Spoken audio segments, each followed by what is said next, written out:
여러분, 올해도 어김없이 추수감사주일이 찾아왔습니다.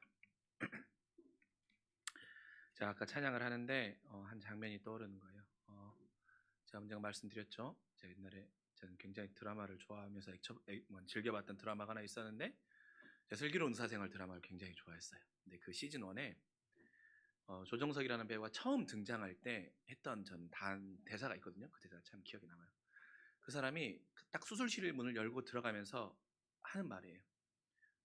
정확한 워딩인지는 기억이 안 나는데, 딱 그 수술실 문을 열고 들어가면서 그 선생님이 하는 말이 뭐냐면, 오늘도 꼭 살립시다라고 말합니다. 그리고 며칠 전에 의사 선생님들끼리 나와서 하는 어떤 다큐멘터리 같은 걸 봤는데, 거기서도 그 흉부외과 선생님이 수술에 들어갈 때마다 항상 그런 마음으로 들어간대요. 흉부외과 수술이 어렵지 않냐라고 물어보는 거예요. 어렵잖아요. 막 심장 차고 막 이렇게 굉장히 어렵잖아요. 근데 항상 들어갈 때마다 그 말한대요. 나는 오늘도 또 생명을 살린다. 무조건 나는 생명을 살린다라는 마음으로 들어간대요. 절대 포기하지 않고 나는 생명을 살린다라는 마음으로. 여러분, 오늘 예배의 이 자리가 여러분들에게 그런 자리가 됐으면 좋겠어요.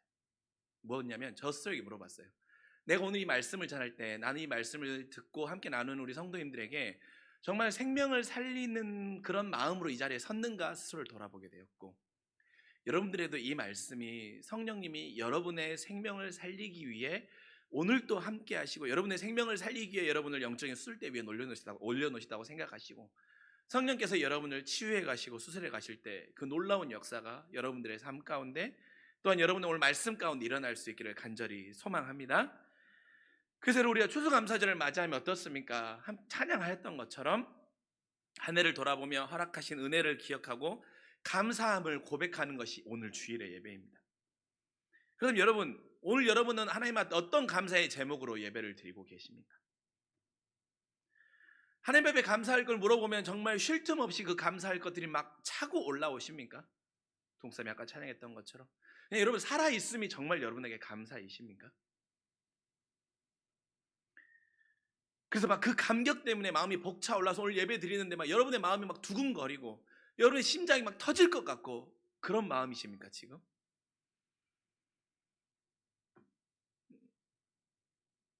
우리 이런 물음, 하나님 앞에 감사의 제목이 무엇이냐라고 물어봤을 때 맞는 가장 많은 제목, 가장 많이 우리가 듣고 가장 모범적인 성도의 답이 무엇입니까? 우리가 찬양했던 것처럼 모든 것이 은혜, 은혜요 썰어가면 딩동댕, 아주 신앙이 좋은 성도이죠.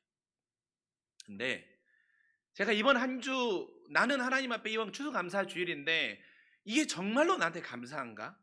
모든 것이 은혜였어라고 하는 고백이 정말로 내 심장을 두드리고 있는가 물어봤을 때 그렇지 않는 거예요. 그렇지 않는 거예요. 좀 더 노골적으로 말하면 감사를 굉장히 막 짜내고 있는 거예요. 감사할 것이 넘쳐나는 게 아니라 추수감사주일인가 막 제 안에 막 감사를 억지로 막 짜내는 겁니다. 내 추수감사주일인데 하나님 앞에 뭘 감사해야 되지? 어떤 걸 감사해야 되지? 그러니까 모든 것이 은혜지. 살아있음이, 숨을 쉴 수 있음이, 예배할 수 있음이 감사지. 근데 이것들이 제 마음 가운데 깊은 곳에 이걸 고백할 때 감격으로 오지 않는 거예요. 은혜로 오지 않는 거예요. 그래서 참 마음이 많이 힘들었습니다. 그래서 어쩌면 더 분주하게 보내고 싶었는지 몰라요. 선교 바자회를 준비하면서 더 분주하고 싶었어요. 왜? 잊고 싶어서. 이것에 대한 내 반응과 피드백을 잊고 싶어서. 그러던 중 오늘 이 말씀을 묵상하게 되었습니다. 이 골로새서 말씀을 계속 묵상하면서 감사할 것에 대한 새로운 이유와 제목에 대한 도전을 받게 됐습니다. 그래서 도달한 결론은 그래서 모든 것이 은혜이구나. 이 문을 이것이 진정한 나의 고백이라고 여러분 앞에 겸손히 말씀드릴 수 없지만 그래도 그 문을 열 수는 있었습니다. 오늘 이 말씀이 혹 저와 같은 추수감사주일인데 감사를 짜내고 있거나 아니면 절기 이상의 의미가 없거나 아니면 입술로는 모든 것이 감사라고 고백하고 있지만 나의 신앙의 태도와 나의 신앙의 위치 때문에 그런 고백을 하고 있는 그런 고민을 하는 분들이 있다면 이 말씀이 조금의 위로와 도전이 될 수 있기를 간절히 소망합니다.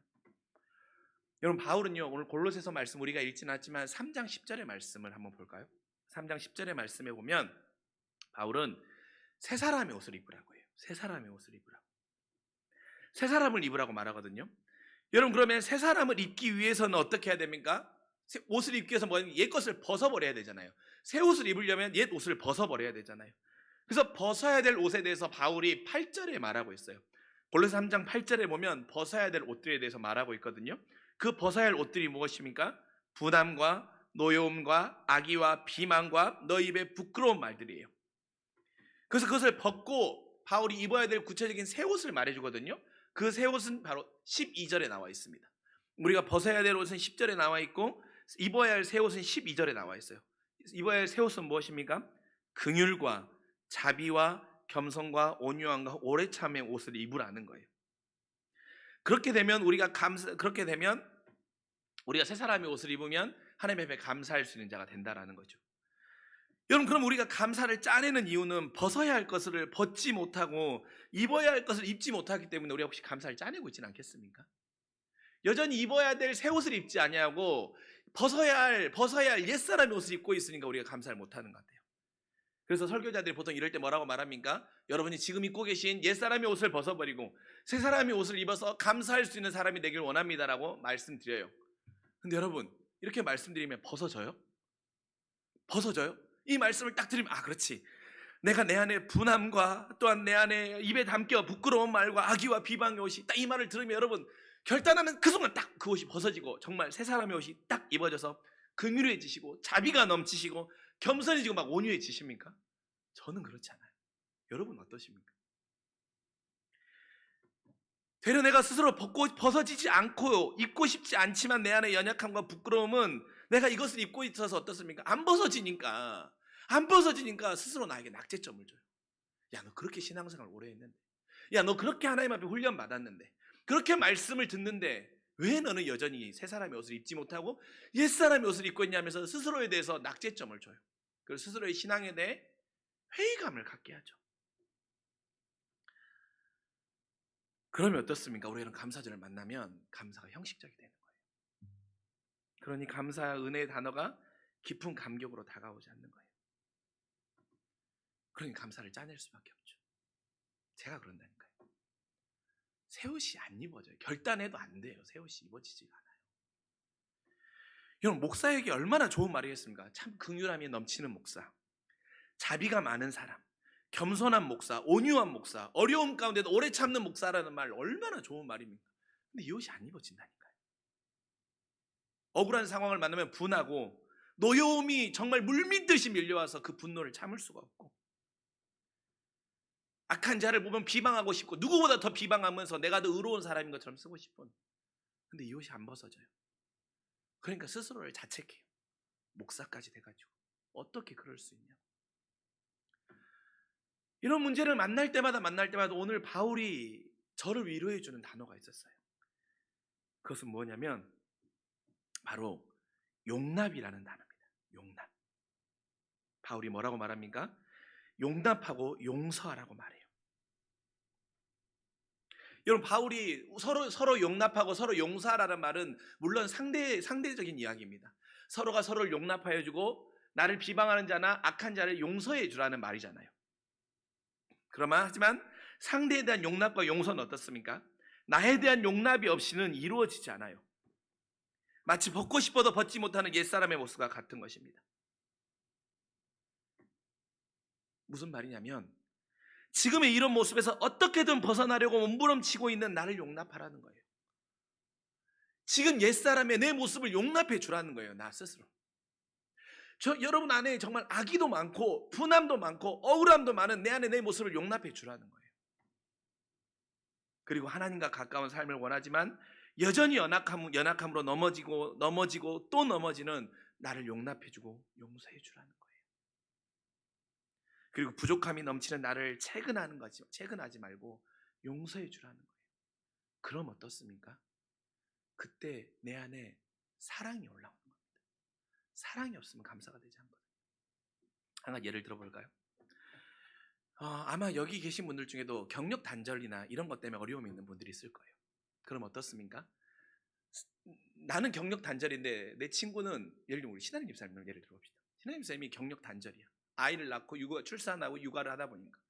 그런데 내 친구는 직장에 취업을 했어요. 그러면서 막 다시 경제 활동을 하는 겁니다. 그럼 내 안에 들어오는 어떤 마음이 있습니까? 상대적 열패감이 들어요. 아, 내 친구는 이렇게 잘 나가고 있는데 나도 어떻게인가 뭔가를 해야 되는데라는 열패감이 들어요. 그럼 어떻습니까? 그런데 그런 마음이 내 안에 있어. 그런데 감사는 해야 돼. 그럼 어떻습니까? 아, 그래도 뭐 이렇게 할 수 없지만 그래도 이렇게 유지할 수 있으면 감사하자라고 감사해야지. 그럼에도 이 상황에 대해 감사해라고 하지만 어떻습니까? 말은 이렇게 말하는데 내 마음은 이 마음은 없어지지 않아요. 감사하고 싶은데 진짜 감사는 뭐냐면 하나님, 나도 내 친구처럼 좋은 직장에 얻어서 다시 경제 활동해가지고 내 자아를 실현하고 난 감사하고 싶은데, 아니 뭐 그래도 지금 상황에 감사합니다라고 하는데 이 감사가 내 안에 만족스럽지 않다니까요. 그렇죠? 그때 바울이 우리에게 말해준 용납과 용서가 바로 이거예요. 그런 마음을 가지고 있는 나를 용납해주고 용서해 주자라는 거예요. 나는 그런 사람이라는 거예요. 우리 스스로 내가 그런 사람임을 용납해주고 용서해 줄 수 있을 때 우리 안에 진정한 십자가의 은혜의 감사가 올라온다니까요. 그런 나를 용납해 줄 수 있어야 돼요. 그런 날 채근하지 말고요. 그럼에도 이런 모습을 가지고 고민하고 넘어지지만 흔들리지만 또 반성하며 살아온 나에 대해 용납해주고 용서해주면 불평이 아닌 감사가 올라오는 거예요. 나에 대한 수용과 받아들여짐은 이전까지 경험하지 못했던 여러분의 감사의 은혜를 허락해 줄 것입니다. 나의 지금 나아갈 길에 대해서 고민하고 있는 나에 대해서 용납해주고, 때로는 넘어지고 때로는 분함으로 쓰러지는 나에 대해서 용서해 줄 수 있는, 하나님은 여러분을 용서하기를 원하시는데 하나님은 여러분을 통해서 여러분을 용서하고 싶으신데 성령의 역사를 통하여서, 그러니까 여러분 용납해주고 용서해 주세요. 그럼 어떻습니까? 저 십자가의 은혜가 나를 향한 사랑으로 절절히 흐르는 겁니다. 그 은혜가 있을 때 우리 안에 모든 것이 은혜라는 감사를 고백할 수 있는 거예요. 어쩌면 우리 안에 감사를 짜내는 이유는 나에 대해 스스로 용납해주거나 용서하지 못해서 그럴 수 있을 거예요. 여러분 지금 옛사람의 옷을 입고 있으십니까? 새사람의 옷을 입고 싶은데 입어지지 않으십니까? 그런 여러분을 용납하십시오. 그리고 여러분을 용서하십시오. 그럴 때 내가 새사람의 옷을 입어야 된다는 그 필요성도 여러분 느끼는 거예요. 용납하지 않으니까 필요성도 못 느끼거든요. 소망하기는 우리 안에 그 마음의 시작점에 용기가 일어날 수 있길 원합니다. 하나님은 여러분에게 올 한 해 여러분이 무엇을 해서 감사하는 게 아니라 옛사람의 옷을 입고 있는 너, 그럼에도 불구하고 내가 너에 대해서 왜 옛사람의 옷을 입고 있냐라고 채근하거나 책망하지 않으시고 그런 너를 용납하고 용서하신다라고 하는 그 하나님의 사랑으로 여러분의 마음의 문을 두드리고 계시지 않습니까? 받아들이시고 그 은혜의 감사를 고백함으로 인하여서 짜내는 감사에서 벗어날 수 있는 귀한 걸음이 여러분의 삶과 여러분의 은혜 가운데, 여러분의 삶 가운데 은혜로 넘칠 수 있기를 간절히 원합니다. 그러면서 여러분, 바울이요, 그렇게 용납하고 용서하면 어떤 사람이 돼야 되는지에 대한 믿음의 도전을 줘요. 그렇게 용납하고 용서하면서 십자가의 사랑 은혜가 내 삶 가운데 충만히 임하면 우리가 어떤 사람이 돼야 되는지에 대해 바울이 세 가지의 도전을 주거든요. 오늘 이것을 나누고 말씀을 마치려고 합니다. 첫 번째는 감사하는 사람이 되라는 거예요. 자, 어디에 나와 있습니까? 15절에 나와 있죠. 어떤 사람이든 끝에 너희는 또한 감사하는 자가 되라고 나와 있지 않습니까? 15절 말씀 후반전에 감사하는 사람이 먼저 되라는 거예요. 그래서 바울은 감사하는 사람이 되기 위해서 어떻게 해야 되는지에서 그 앞구절에 친절하게 알려줘요. 뭐가 어떤가? 평강이 너희의 마음을 주장할 때 감사하는 사람이 될 수 있대요. 평강이 너희의 마음을 주장하면 감사하는 사람이 된다는 거예요. 평강이 너희의 마음을 주장한다. 무슨 말입니까? 너희의 마음을 평화에 지배당하라는 거예요. 너희의 마음을 평화가 지배하게 하라는 거예요. 평화에 지배당하는 마음을 가지라는 것입니다. 그렇다면 어떻게 할 때 우리의 마음이 평화에 지배당할 수 있습니까? 만족감과 충만함이 있을 때 평화가 찾아옵니다. 저는요, 배가 부르면 평화가 찾아와요. 배가 굉장히 부르면 제 마음 안에 정말 참된 평화가 찾아오고 하나님이 사랑하는 자에게 또 잠을 주세요. 그래서 그 결과물은 어떻습니까? 이렇게 돼요. 아까 주일 2부 예배 끝나고 어떤 집사님 한 분이 그러는 거예요. 목사님 살이 좀 빠지신 것 같아요. 그래서 내심 기분이 좋았죠. 아닌가? 옷 사이즈가 커졌나? 이러시는 거예요.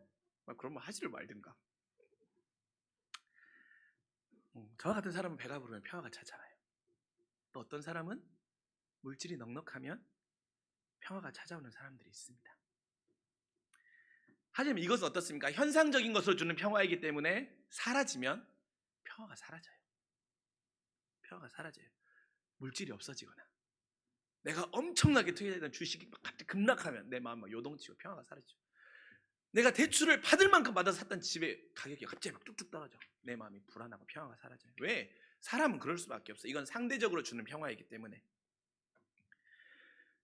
그러니 사라지지 않는 참된 평화에 지배당하는 사람이 돼야 평화의 어떤 상황 가운데 흔들리지 않고, 흔들린다고 해도 회복 탄력성이 있기 때문에 감사할지요.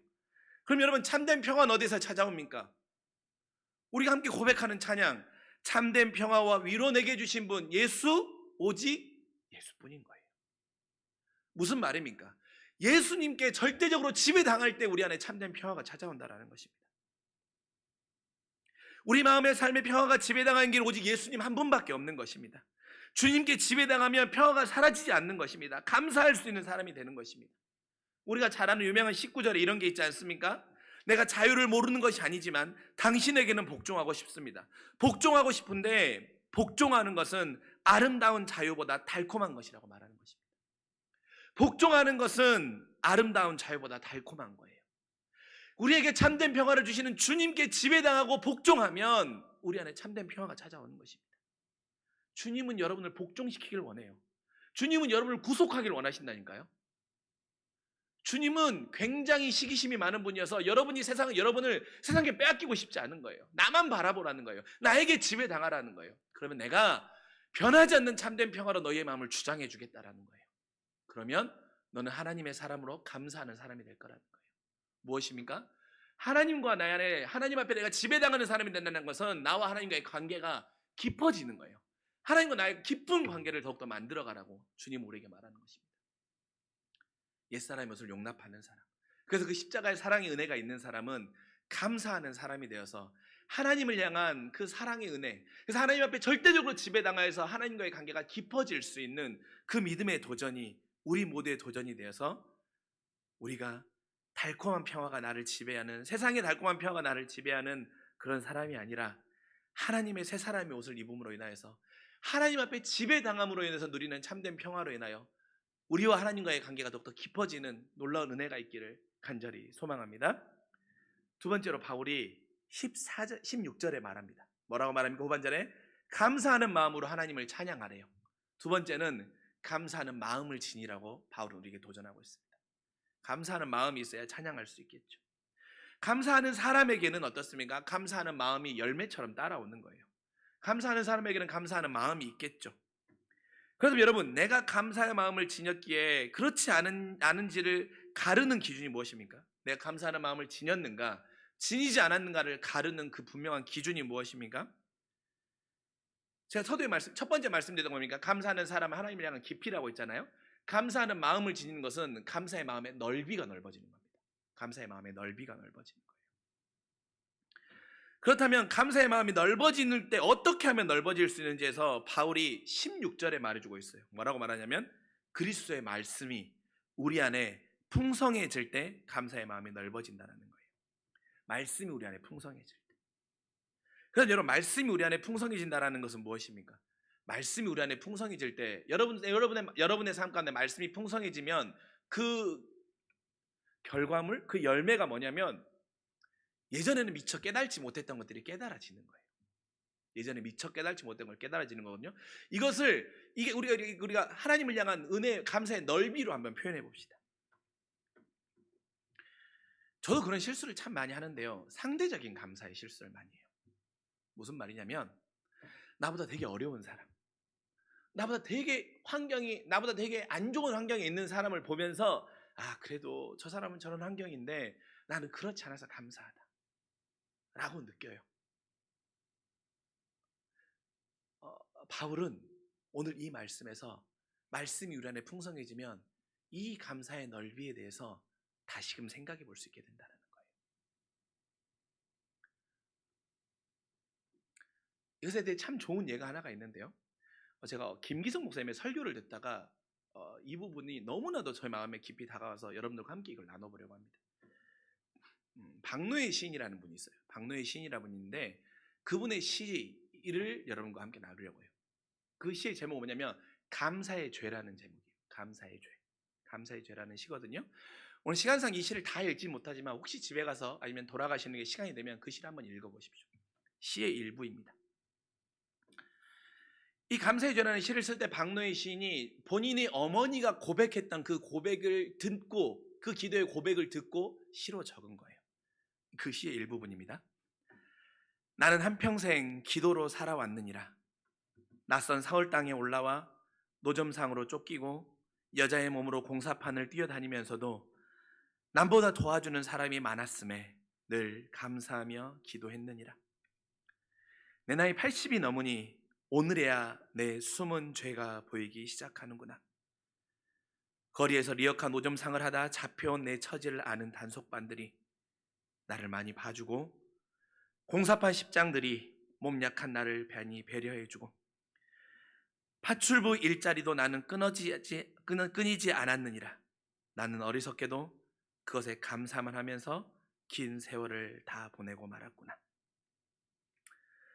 다른 사람들이 단속반에 끌려가 벌금을 내고 일거리를 못 얻어 힘없이 돌아설 때, 민주화 운동하던 다른 어머니 아들 딸들은 정권 교체가 되어서 살아 돌아오지 못해서도 사형을 받고도 몸성이 살아 돌아온 불쌍하고 장한 내 새끼 하며 나는 바보처럼 감사기도만 바치고 살아왔구나. 나는 감사의 죄를 짓고 살아왔구나. 새벽 발순 어머니가 흐느끼신다. 감사한 죄, 감사한 죄. 이 시가 말해주는 것은 무엇입니까? 우리 안에 때로는 나보다 못한 사람을 보고 그럴 수 있어요. 아, 난 남이 없는 거 하나님이 갖게 하셨어. 공평하신 하나님이. 근데 오늘 이 감사의 죄라고 하는 이 시에서 들려주는 것은 무엇입니까? 그렇지 못한 사람까지도 볼 수 있는 그 마음의 넓이가 넓어져야 된다는 거예요. 때로는 그 상황이 오지 못해서 절절해하며 하나님 왜 나에게는 침묵하고 계시냐라고 하면서, 아니 도대체 하나님은 살아계시냐라고 하는 그 인생의 절박함의 문제를 만나는 이들에게까지 우리의 마음이 흘러갈 수 있고, 그 사람의 마음까지도 헤아려 줄 수 있고 배려해 줄 수 있는 그 마음을 갖는, 감사의 마음을 갖는, 하나님의 말씀이 풍성해지는 사람은 그런 감사의 마음을 가질 수 있는 마음이 넓어지는 사람이 돼야 된다는 거예요. 제가 초등학교 시절에 다니던 교회에서 참 저에게는 받아들이지 않는 게 하나가 있었어요. 저희 교회 장로님 중에 한 분이 가장 좋아했던 찬양이 뭐였냐면, 나 가진 재물 없으나 나 남이 없는 것 갖게 하셨네라는 찬양 제목이었어요.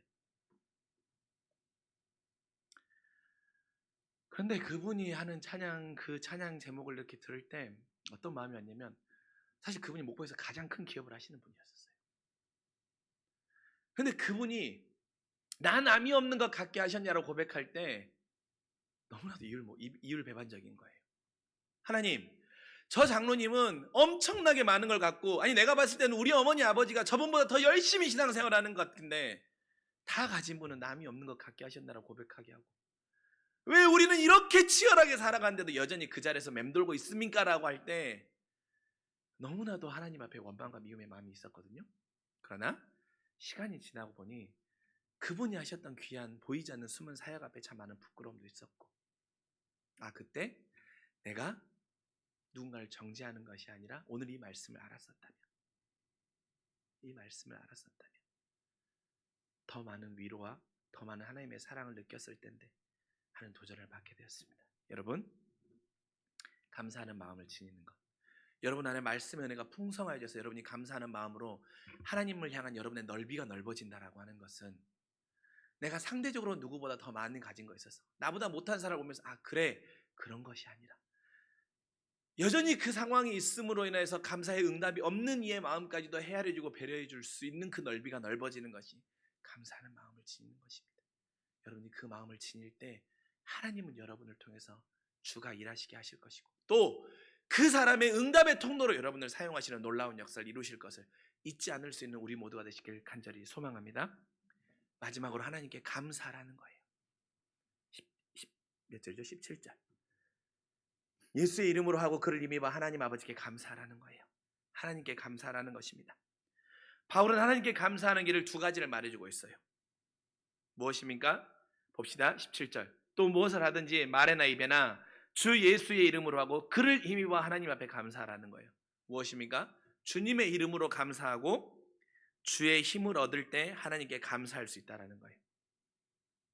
주의 이름으로 하는 것과 주의 힘을 얻어 하는 것은 무엇입니까? 모두 주님에 대한 분명한 신뢰가 있을 때 가능해요. 내가 주의 이름으로 감사할 수 있는 것, 주를 힘입어 감사할 수 있는 것은 주님에 대한 분명한 신뢰가 있을 때 하는 겁니다. 주님의 이름을 최고의 가치의 능력이라고 신뢰하는 것, 그럴 때 우리는 상대적인 힘이 아닌 절대적인 힘을 내어서 상황에 따른 힘이 아닌 모든 상황 앞에 힘을 얻어 감사할 수 있는 거예요. 그때 진정한 모든 것이 은혜라고 하나님 앞에 감사할 수 있는 거예요. 신뢰는 다른 말로 하면 무엇입니까? 사랑입니다.